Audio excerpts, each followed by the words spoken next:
Bueno, bienvenidos al tercer capítulo de Podcast para Pelotas. Nuevamente con mi partner Nicolás Londoño.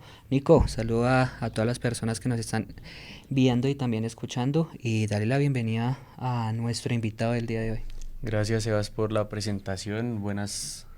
No sé qué decir, buenas tardes, días a todos los que nos están viendo. Depende de la hora que nos vean. Eh, un saludo para nuestro invitado del día de hoy, hijo de uno de los referentes del club de nuestros amores, Así nuestro es. amado Millonarios, Mateo Ramírez, futbolista profesional con Patriotas, que nos dio la posibilidad de acompañarnos el día de hoy en esta sesión de podcast y espero que tenga muchas cosas por contarnos. Mateo, bienvenido.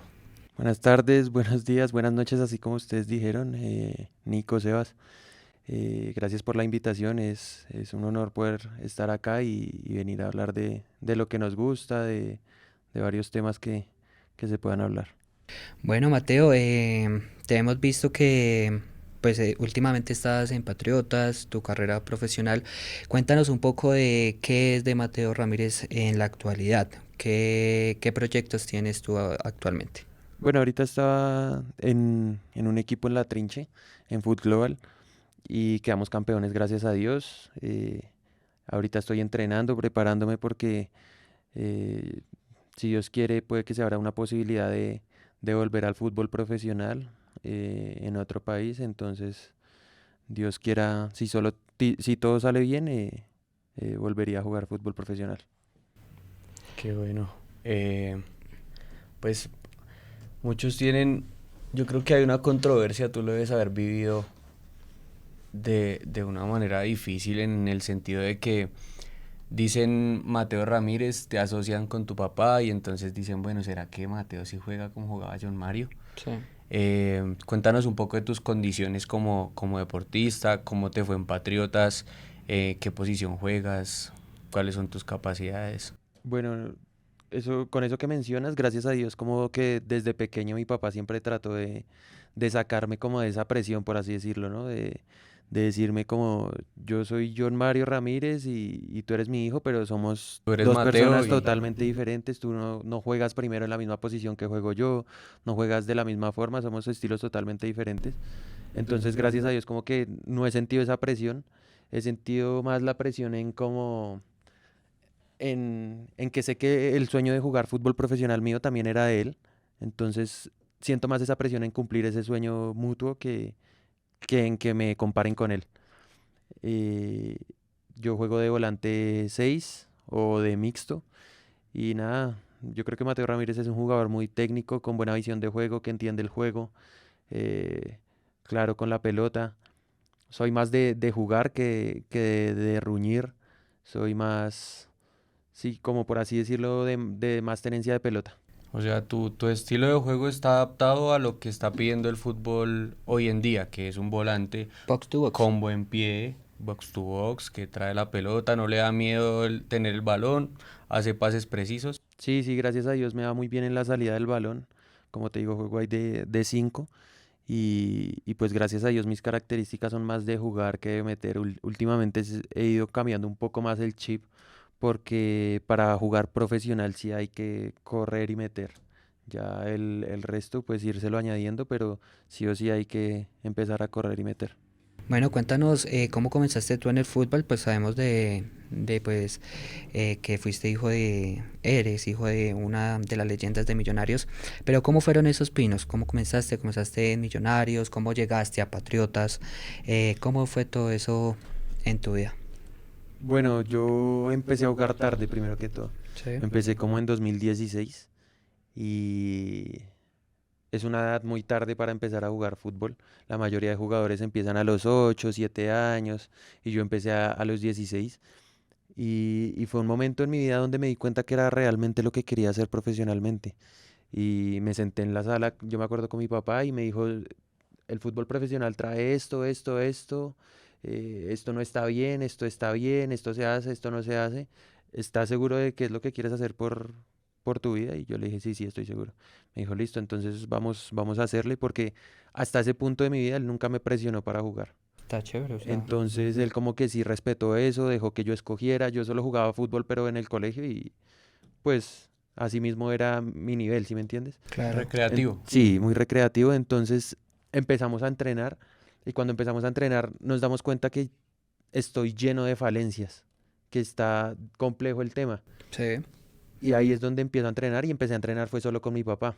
Ujú. Y empecé a entrenar en un equipo que se llama Bolton, que estaba acá, que tenía una sede. Dirigía a Bolton. Sí, él estaba ahí de gerente deportivo. Y empecé ahí, empecé como a mejorar de cierta forma, pero era un nivel no muy exigente, era un nivel de liga, de escuela. eh, y me consiguió una prueba para Millonarios. Entonces yo voy a Millonarios y duró como 3 meses a prueba. Y en el último mes hacen un partido y gracias a Dios me va muy bien. Y ahí entro a Millonarios a las inferiores con el profesor Orlando Betancourt. Y bueno, ahí empieza otro crecimiento aparte porque me doy cuenta que llego a Millonarios y la gente en Millonarios, por no decirlo que en las inferiores están en un gran nivel, pero sí es un nivel diferente al de las escuelas. Sí. Y me doy cuenta que no sabía parar un balón, no sabía patear un balón, ¿sí me entiendes? Tenía muchas falencias técnicas y empieza mi papá a mejorármelo a través de un personalizado que después le puso Método 10, que ahorita más adelante si quieren hablamos de eso. Claro, cuando tú quieras. Y nada, empezamos a mejorar técnicamente, tácticamente, físicamente, empezamos a mejorar todo y gracias a Dios empiezo a tener un crecimiento donde los muchachos a esa edad venían ya como manteniéndose el nivel, pero yo iba en alza, ¿sí me Sí. entiendes? Llegó un punto en Millonarios donde yo llegué con ese nivel tan bajo que tuve muchos problemas con los jugadores de ahí, porque lastimosamente en el fútbol, cuando llega alguien nuevo y uno se da cuenta que tiene condiciones, uno lo empieza a tratar bien. Pero cuando la gente se da cuenta que no tiene tantas condiciones, lo empiezan a hacer a un lado. Y eso me pasó en Millonarios al comienzo. La gente no me hablaba, no me daban el balón. Yo era solo ahí. No, y que caen en la trampa de decir, ah, es que ese es el hijo de Mario. Sí, Entonces también, caen en esa también. trampa. Entonces, bueno, pues gracias a Dios, con el entrenamiento de mi papá, yo entrenaba a las 6 de la mañana con él, de 6 a 7:30, y de ahí salía para Millonarios, Ok. de una vez. Y entrenaba en esos dos lados, y yo creo que eso fue lo que me ayudaba a mejorar. Yo creo que las cosas se consiguen más por perseverancia y por dedicación que por talento. Entonces empecé a jugar, empecé de suplente y después yo era el titular en esa sub-20 de Orlando Betancourt. Ok. Y gracias a Dios yo creo que fue primero Dios y después el trabajo con mi papá. Y rompe Mateo con un paradigma de que el jugador solo puede llegar al profesional haciendo el proceso completo, ¿no? Porque empieza a los 16. Sí. Sí, sí, gracias a Dios. Todo ha sido como muy de la mano de Dios. Y bueno, ahí salgo de Millonarios por temas ya de que al técnico que estaba en la sub-20 en el 2019 ya no era de su gusto. Ok. Y mi papá abre un sub-20 que se llamó Estudiantes. Entonces empezamos a jugar ese sub-20, gracias a Dios llegamos a cuartos, como que la gente no le tenía mucha fe, era la primera vez que dirigía bien en un torneo así serio y gracias a Dios nos va bien en ese torneo. Después antes creo que de eso dirigió un Olaya, pero con Tigres. Ok. Después de eso dirige un Olaya con Monserrate y nos lleva a todos los de ese sub-20 y el resultado pues no era de esperarse porque metieron muchos juveniles de Monserrate y nosotros ya teníamos una base como armada, Sí. entonces como que le descuadraron un poco el tema, pero el fútbol que se le veía a ese equipo era de otro tema, El ¿no? sello de John. Sí, sí, sí, le gustaba jugar muy bien al fútbol y gracias a Dios pues ya uno se va cogiendo confianza. Estuve en ese Olaya, después de ahí fui a Argentina a probarme unos equipos, no se dio. La verdad que ahora me pongo a mirar un poco para atrás y he dado muchas vueltas. He ido al Bogotá, fui a Medellín, en Medellín tampoco se dio. Estuve entrenando en Millonarios por temas extrafutbolísticos tampoco se dio. Y pues llegamos a Patriotas cuando llaman a mi papá y él me lleva. Y gracias a Dios, él tiene la personalidad y el carácter de ponerme con el equipo titular y me va muy bien.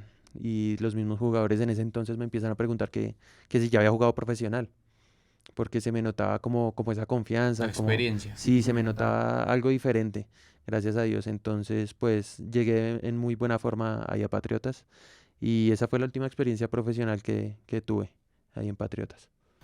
Bueno, digamos, hablando un poco de lo de Patriotas, ¿qué se sentía? Primero, pues, debutar. Segundo, debutar, pues, en uno de los equipos a donde también estuvo, pues, tu papá. ¿Y qué emoción trae y conlleva todo eso? Fue muy lindo. Yo me acuerdo que yo estaba en el cuarto de... Yo estaba con el hermano del rifle, ahí en Ok, Patriotas, cuando sí, sí, sí. entramos juntos. Y él es muy amigo mío. Y me miró y me dijo, ¿estás nervioso? Que y yo le dije, no, nada, nada. Me siento... Presiones para los Sí, frijoles. no, le dije, me siento bien. Me dijo, ah, bueno, tranquilo, tranquilo, que si Dios quiere hoy debutas. Y llegando al estadio fue lindo porque era el primer partido donde volvía la hinchada al Campín después del COVID. Ok. Entonces fue harta gente. Sí. A pesar de ser compatriotas, fue harta gente. Y nada, yo me acuerdo que yo entramos al camerino, dejé mis cosas y eso como que uno sale a pisar la cancha y bueno, fue lindo, pero a la vez fue duro porque fueron muchos sentimientos encontrados, porque yo veía el estadio lleno y muchas veces cuando mi papá estaba en ese proceso con Richard Páez en Millonarios en el 2015, entraba al Campín por Maratón, por donde entra el bus de Millonarios, Sí. y la gente coreaba su nombre. Entonces como que todos esos recuerdos venían a mi cabeza y fue duro como que en ese momento no estuviera, porque siempre soñé que en el día de mi debut él estuviera. Pero fue lindo debutar contra Millonarios, fue lindo debutar de esa manera, pero también fue un poco duro el sentir que no estaba. Sí, claro, me imagino. Es que es bien complicado, sobre todo alcanzar el sueño y tú pensar, bueno, y yo quería que él estuviera acá. Pero de todas maneras, yo creo que te genera un poco de tranquilidad saber que ¿Lo él lograste? está Sí, orgulloso de ti en donde esté. sí, sí, yo siento que en esa parte sí lo he hecho un poco orgulloso, pero siento que no, como que no me puedo conformar con el solo hecho de haber debutado, sino que quiero volver al fútbol profesional y mantenerme y ser así como él, alguien que dejó huella en el fútbol profesional. Y no, y las condiciones pues las tienes. Pero pues queríamos de pronto saber, eh, es un tema duro lo de tu papá, ¿no? Lo sabemos. Pero pues entrarnos un poco más en el saber qué fue lo que pasó, porque muchas veces de pronto eh, pues no se sabe la mayoría, pero pues solamente queremos con tu Hay muchas permiso, especulaciones, digamos que exacto, alrededor el de qué saber pasó con... cómo tú lo viviste, si se puede saber esos momentos antes, de pronto, cuando tú te enteraste, por ejemplo, cuando tú te enteraste de que pues él tenía COVID. Bueno, fue complejo porque llegamos a Patriotas, yo me acuerdo que el 24 de mayo de 2021. Y llegamos ese día y yo iba muy agripado, muy agripado y bueno, él estuvo como pendiente de esos días de mí, como estaba el COVID en plenos picos altos. Entonces él me dijo que no saliera sin tapabocas, todo el tema. Llegamos el 24, el 25 teníamos que ir a hacernos las pruebas de COVID, los exámenes médicos a Patriotas todos a la sede, llegaron todos los jugadores. Sí. Y yo me fui con mi tapabocas, todo el mundo con su tapabocas, pero él sí andaba con ese tapabocas acá abajo y para lado y lado. Yo le decía, pa, el tapabocas, el tapabocas. Sí, sí, es que me molesta, sí, sí. Llegaron dos jugadores con COVID y él también dio positivo para COVID. Ok. Y nos enteramos, normal, estábamos en un apartamento y nada, él en el cuarto normal, acostado, se la pasaba era viendo videos, analizando, mirando qué trabajos hacía para los entrenos. Pero antes de eso, él alcanzó a entrenar, ¿qué? 5 días antes de que dieran como la respuesta de Sí, que ya había me salido. acuerdo. Y nada, todo súper bien. Él era como muy fuerte, muy vital. Y nada, empezó que le dio COVID. Y solo como que no sentía gusto ni olfato. Y normal, y nada, yo le llevaba el almuerzo a la cama, comía allá, se paraba, yo entraba a la habitación normal porque él estaba súper bien. Sí.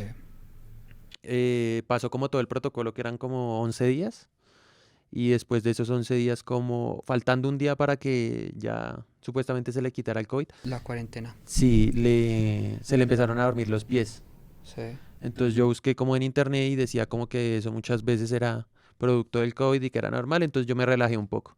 Y él podía caminar y todo. Así pasó un día, que las manos también sentía hormigueo. Al siguiente día ya no se podía parar tan bien. Pero él ya podía compartir contigo, o sea, él ya había cumplido Sí, la cuarentena. sí, sí. Ok. Bien. Y no se podía parar muy bien, se le hormigaban los pies, así como cuando uno está mucho tiempo sentado que se va a parar y los pies los tiene dormidos, algo así.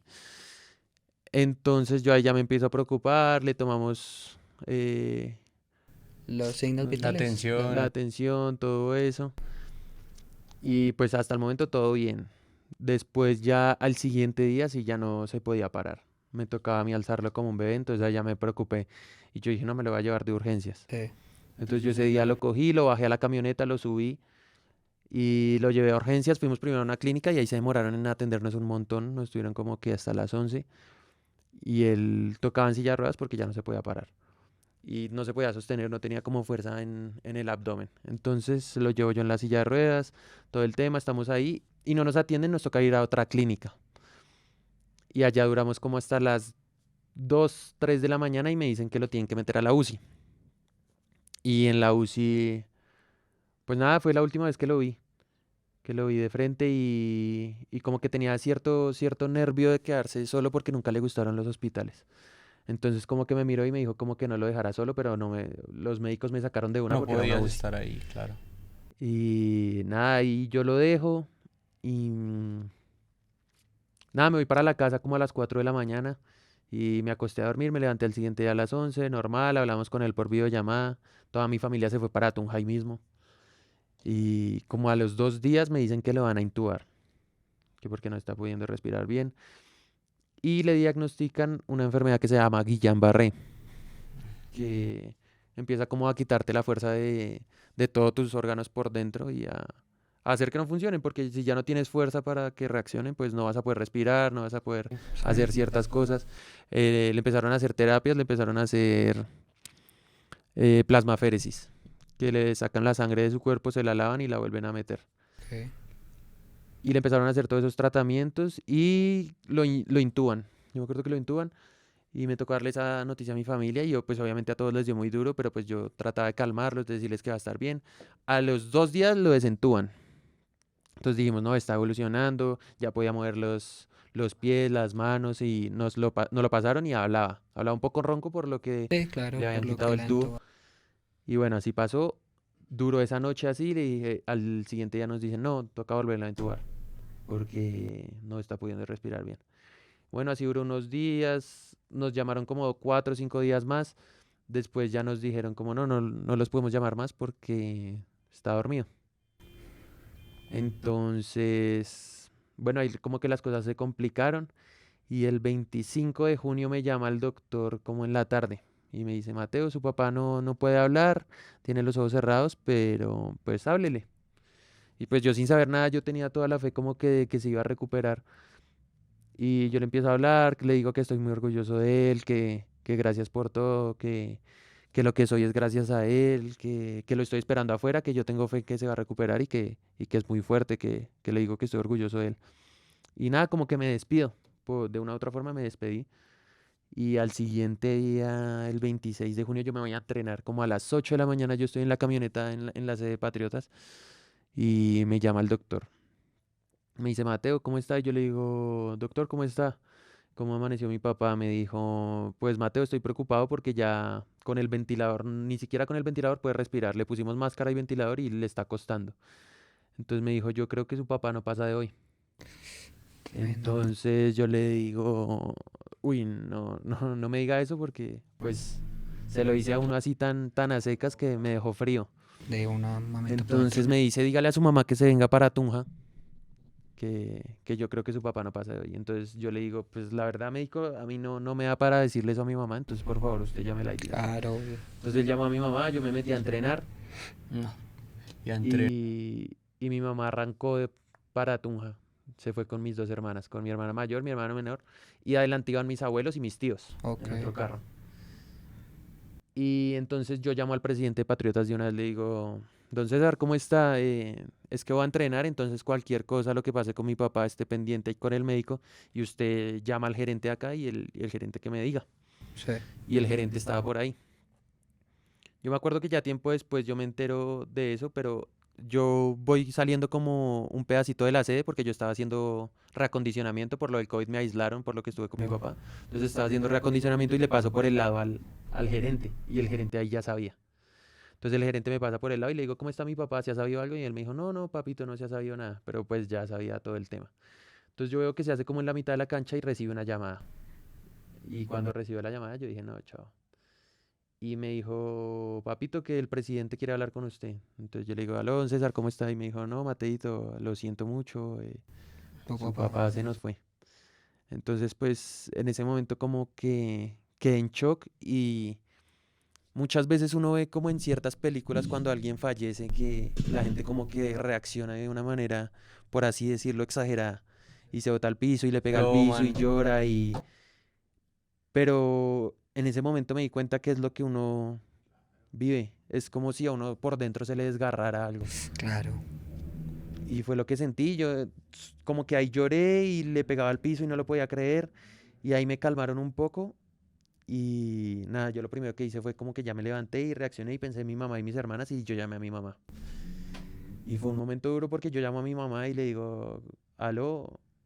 Y me dijo, se murió, ¿cierto? Y yo le dije, sí, ma. Y yo escuchaba de fondo a mi hermana menor gritar y como que venían en carretera y a mi mamá le tocó frenar porque mi hermana se botó del carro. Entonces fue un poco duro, yo estaba escuchando todo, pero no podía hacer nada. Y mi hermana menor se botó del carro, mi hermana mayor le tocó tirársela encima y tenerla porque pues mi hermana menor es chiquita, es la menor, pero tiene mucha fuerza, es más grande que mi hermana mayor.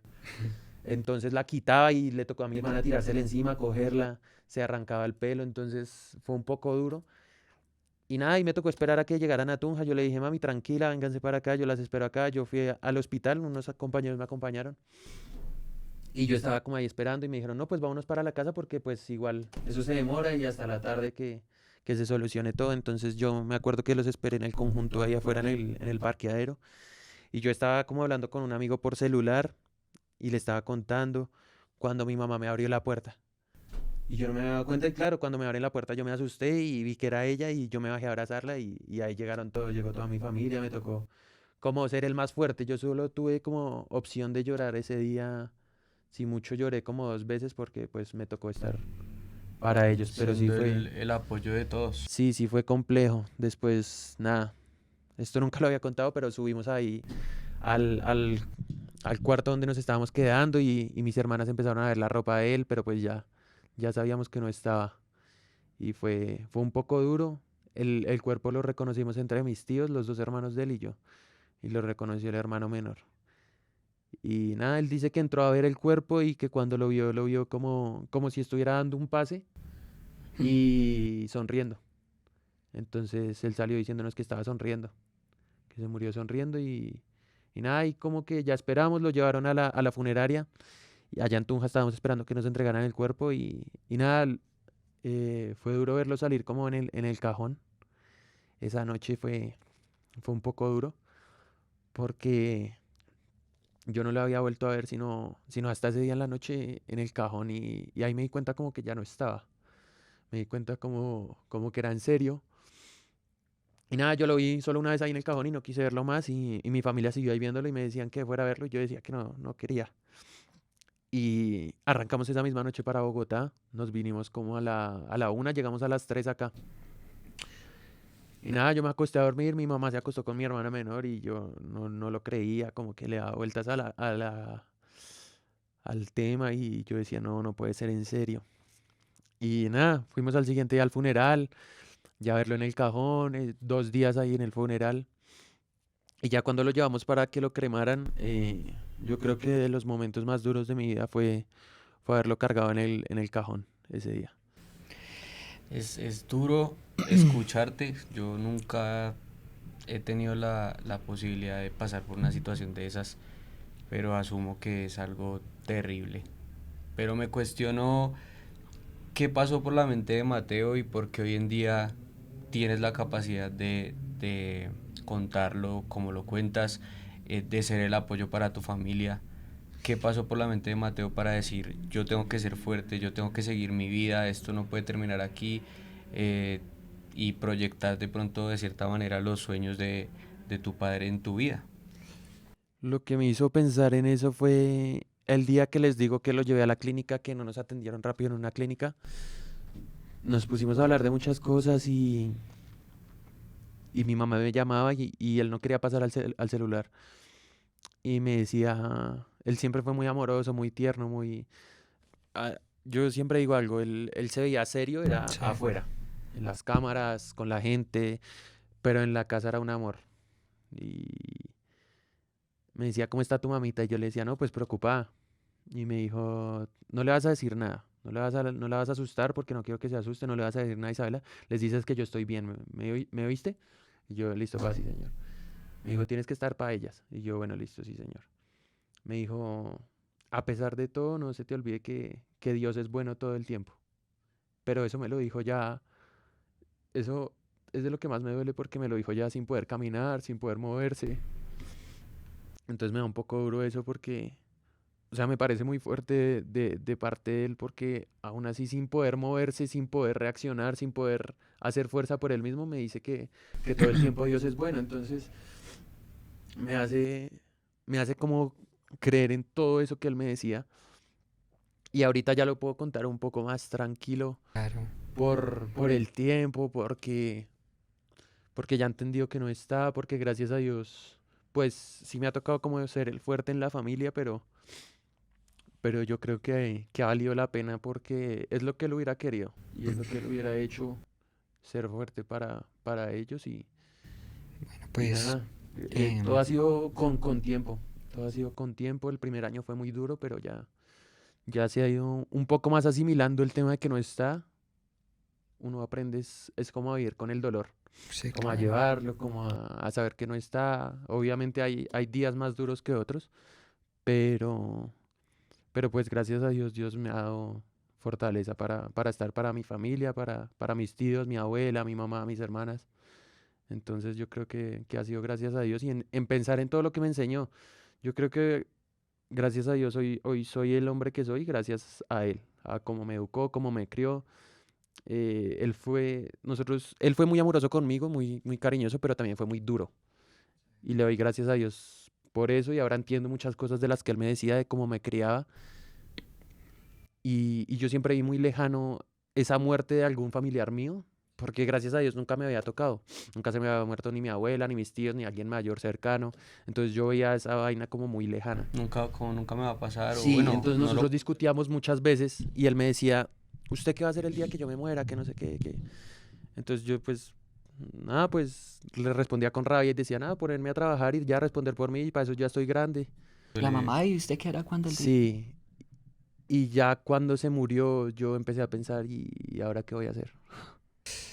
Pero bueno, a veces ¿Y ahora qué voy uno... a hacer? Y uno se empieza a cuestionar muchas cosas porque ya empieza a tener ciertas responsabilidades que yo antes no tenía. Y yo decía, juepucha, pero él cómo hacía, porque solucionaba todo en un momentico y no se estresaba y respondía por mi mamá, por mis hermanas, por mí. Iba donde mi abuela, respondía por mi abuela, ayudaba a mis tíos. No se estresaba y respondía por todo y tenía todo el tiempo para suplir esas necesidades y esas Esa paz responsabilidades. que siempre se le lo caracterizó. Sí, sí, sí. Ya. Eh, Mateo, ¿cómo vivió él la noticia cuando le dijeron, usted va a ser técnico encargado de Patriotas? No, muy ¿Cómo, cuando contento. llegó a ti, Muy cómo te contento. dijo? Yo me acuerdo que ese día yo no sé por qué no estaba en la casa. Yo estaba por fuera y llego. Y cuando me lo empezó a contar, empezó a sudar. Y empezó a sudar y me dice, no, es que estábamos en Parque Colina con tu mamá en un centro comercial. Y estábamos allá y me llamó el presidente de Patriotas, ¿no? Que estaba pensando en una opción para que fuera técnico del equipo de él y que la primera opción era yo. Entonces, nada, ¿qué piensas? Él siempre, no sé por qué, pero él siempre me consultaba Las cosas. todo a mí, sí. Yo no sé por qué. Cuando estuve en Win, siempre que aparecía en Win me decía qué tal lo hice, cómo estaba hablando, estaba nervioso, cómo me veía. Entonces era muy chévere esa, aparte de ser papá e Como hijo, la éramos como muy complicidad. amigos, sí, éramos muy panas. Aparte de chocar y todo eso, éramos muy panas. Entonces me preguntó y yo le dije, no, papá, súper chévere, es la oportunidad que estabas esperando. Y yo le dije, yo, de lo que te he visto entrenar los equipos y dirigirlos, tienes con qué. Y nada, estaba muy contento. Ahí nomás le había dicho que estaba pensando en él. Como a los 3, 4 días ya le dijo, voy a hablar con un periodista amigo mío para que tire la chiva de que usted va Ok. a ser mi técnico. Entonces la tiró por Twitter, eso se volvió tendencia, en Win salió, eso fue una noticia muy grande y estaba, Sueño de él hecho sí, sí, realidad. estaba emocionado, estaba muy emocionado. De hecho, los hinchas de Millonarios estaban muy contentos porque decían, bueno, ya cuando se vaya Gamero Sí, claro, va a venir John eso todo el Mario. mundo lo sabía. Entonces, nada, él estaba muy contento y yo le dije, de una, vamos, vamos. Y nada, lo recibió feliz. Yo siempre he dicho que parecía un niño con juguete nuevo. No, y es que uno lo veía en Win Y él parecía así, parecía un niño. Él se reía con todos, él molestaba a Sí, todos, era muy cansón, él era... con todos, pero jugando. Sí, Si me hago sí, le entender, él gustaba daba como esa imagen. sacarle la piedra a la gente, como molestar. Sí, parecía un niño, estaba un niño viviendo su sueño. Ahora, John Mario, ¿qué planes tenía con Millonarios? Él, ¿cómo se veía a futuro con... Él siempre decía que quería ser el técnico más ganador del equipo de Millonarios, que quería ganar Libertadores, ligas, que sabía que tenía con qué y se había estado preparando hace muchos años para esa oportunidad. Y yo creo y siempre lo he dicho fielmente que nos perdimos de ver al mejor técnico de Colombia de los últimos años. Sí, claro. Cuando Sebastián te pregunta sobre la proyección de Jonma, él tenía muy claro que siempre había que capacitarse para crecer. ¿Qué empezó a hacer él para ser un técnico diferente? Él tenía un plus que yo pienso tienen los exjugadores, que es que entienden al jugador. Mm. Entonces él sabía apretar, pero a la vez soltar. Entonces tenía ese plus, pero también empezó a entrenar todo lo de la periodización táctica, metodologías de juego. Le gustaba mucho Guardiola. Yo creo que Guardiola era como, no digo ídolo porque él decía que no tenía ídolos, pero sí su modelo a seguir y Guardiola veía todo lo de Guardiola.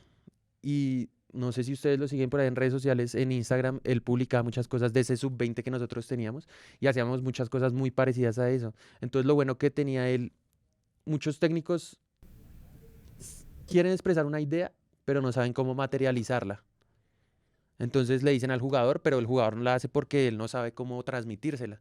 Y yo creo que eso era lo que tenía John Él Mario, tenía esa... que sabía cómo le explicaba a uno, parte por parte, quiero hacer esto, esto, esto, pero después hacía un trabajo que lo hacía hacerlo a uno. Y ya cuando uno iba al juego, uno lo hacía inconscientemente. Ok. Yo no sé cómo hacía, era yo creo que un don, pero lo hacía, o sea, ya uno inconscientemente hacía lo que él quería y después lo veíamos en video y era un equipo. ¿Y eso es lo mismo que tú dices de método 10? Sí, no, el método 10 es un equipo, es un personalizado, Ah, ok. que él como que empezó a crear a partir de mi entreno, ¿sí? De ver que sí se podía mejorar al jugador. Porque él decía, él era de los que creía que ya el jugador que nacía con talento nacía para jugar. Y el que nacía para jugar así fuera malo, nacía para jugar, pero no se podía hacer un jugador. Ok. Y él decía que conmigo se dio cuenta que se podía hacer un jugador. Y es que, por Súper. eso yo lo he mencionado al principio, cuando tú dices el jugador llegó al fútbol profesional es porque algo tenía diferente o hizo el proceso completo. Yo pienso eso, yo pienso que ahorita jugador que esté en el fútbol profesional, para los ojos de quien sea, sea bueno, sea malo, es porque uno ha tenido que pagar un precio muy duro y dos, tiene algo diferente, personalidad, carácter. Yo siempre he dicho que para jugar hay que tener personalidad y carácter porque hay que jugar cuando uno no quiere jugar, cuando la cancha está fea, le pica el balón, el rival lo empieza a madrear a uno, el mismo compañero le dice que juegue bien. Entonces hay que tener personalidad y carácter para salir de esa presión y como esa resiliencia de sobreponerse a las adversidades. Entonces el método 10 nace ahí y nace como de ver que se puede mejorar al jugador y es un personalizado que lleva como todas las acciones reales de juego al entreno. Ok. Entonces lleva todo lo que pasa en un partido y lo hacía un trabajo en el entreno y así mejoraba las habilidades del jugador, técnica, táctica, físicamente, eh, en entendimiento del juego. Y ahorita, gracias a Dios, pues estamos viendo cómo retomamos ese método 10 y la idea es que yo empiece a entrenar a los muchachos en Estés al ese frente de ese personalizado. proyecto. Estaría bien. Sí, sí, sí. Mateo, ¿fue verdad que John Mario estuvo muy cerca de ser uno de los ayudantes de Gamero? Sí, sí, sí, sí, eso estuvo muy, muy caliente y por lo que les contaba ahorita fueron temas extras también, fue el mismo tema de, de por el cual mi papá no llegó a Millonarios. Duro. Bueno, Mateo, quería pedirte disculpas primero que todo por hacerte recordar cosas no tan gratas, pero pues bueno, agradezco tu, tu disposición, gracias por compartirnos esa experiencia que de pronto para los que nos están viendo pasaron por una situación similar y ven en ti una persona que lo ha superado de buena manera y sigue su vida y encaminado a lo que quiere. Para Mateo Ramírez como futbolista profesional vienen cosas diferentes. ¿Piensas continuar en el fútbol? ¿Piensas de pronto capacitarte como entrenador? ¿Qué quieres hacer? Bueno, primero, no, tranquilo que siempre para mí será un honor hablar de mi papá. Siempre lo voy a hacer con cariño, con amor, recordándolo de la mejor manera y así sea duro, pero me gusta hablar de eso. Eh, y, y nada, pues yo pienso que ahorita para mí se vienen oportunidades grandes si se da todo de la mejor manera. Quiero seguir en el fútbol profesional, pero también quiero eh, estudiar y capacitarme para también cumplir ese sueño de técnico que tenía mi papá. Me gustaría jugar el fútbol que él jugaba tanto como jugador como con el equipo. Entonces tengo muchas ganas de salir adelante en el fútbol profesional como jugador y más adelante como técnico.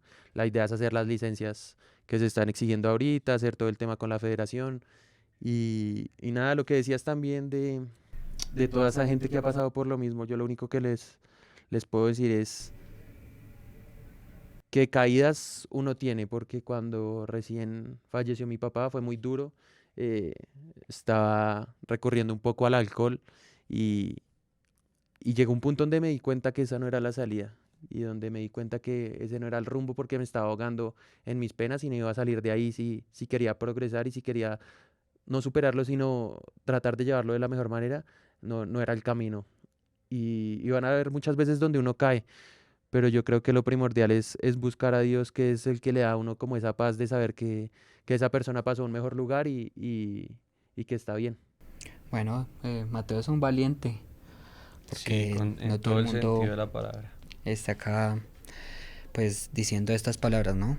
Entonces, bueno, es muy bueno ver que te reflejes en Dios como lo hacía tu papá, porque tu papá siempre salía a dar las conferencias, todo, siempre hablando un poco de eso, ¿no? De lo que eh, significaba para él Dios. De la Entonces, importancia como de la espiritualidad exacto. en la Sí, vida. yo pienso que Dios lo es todo. Hay mucha gente que dice que es religiosidad, pero yo pienso que no, que es más un estilo de vida, es más como uno lleva las cosas, como empieza a entender el mundo de una manera diferente y empieza a ver que sin Dios no somos nada, que es el ser superior que nos tiene acá, que gracias a Él estamos vivos, porque muchas veces pensamos que merecemos las cosas y con mi papá me di cuenta de eso, que pensamos que merecemos, que tenemos que tener a todo el tiempo a nuestra familia viva, pero nos damos cuenta que no es merecimiento, sino que están ahí por Dios y en el momento en que se van, se da cuenta que uno no merecía nada,